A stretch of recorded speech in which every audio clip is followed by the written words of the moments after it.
mynews.studio. Salmon are making their way back up Alaska's rivers, and over in Yosemite, acorn granaries are returning to the landscape. Could the future of U.S. national parks rely on indigenous stewardship? Today's date is 2026-01-31. We're at a turning point in park management. U.S. national parks are now formally inviting Indigenous Co-Stewardship. But when we say that, what does it really mean for the land, for conservation? This marks a big shift from what used to be called fortress conservation. For decades, park management was a top-down process. Indigenous peoples like the Miwok in Yosemite or communities in Alaska were often left out or even removed. Co-stewardship changes that. Now tribes are not only at the table, but in some cases leading decisions about how land is managed. It's not just a gesture, either. Let's look at an example. The Tlingit people working in the Tongass National Forest. Their ancestral knowledge is being used to restore salmon streams.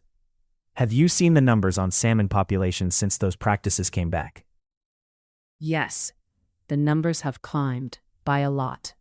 Traditional methods, such as managing the water flow and local vegetation, are reviving not just the salmon, but the entire floodplain ecosystem. This is knowledge handed down through generations, put into action. And in Yosemite, it's more than land management. There's a cultural renewal happening. Miwok roundhouse ceremonies, the rebuilding of acorn granaries, these aren't just put on for tourists. They're actually helping biodiversity and restoring balance to the ecosystem. They are, and more than that, they're joining in. Park programs now offer cultural demonstrations and chances for visitors to learn about traditional plant uses or to observe ceremonies. It's turning the park visit into something deeper than just sightseeing. But there are challenges. These co-stewardship agreements are complicated.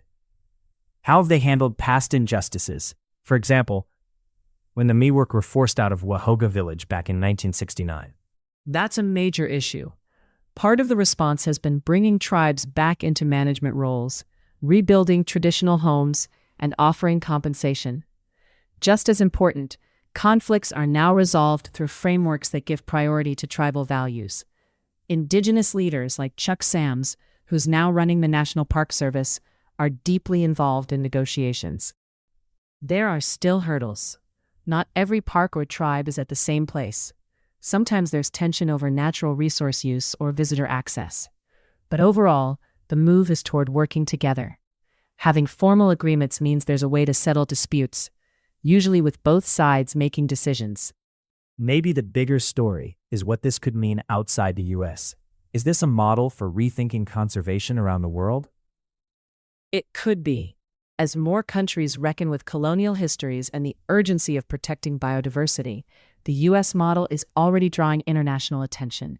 The point is, bringing in indigenous knowledge isn't just about fairness. It leads to better results for the environment.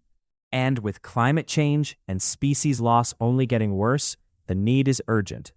Do you think other countries will follow? That's what remains to be seen. But the evidence from U.S. parks is hard to ignore.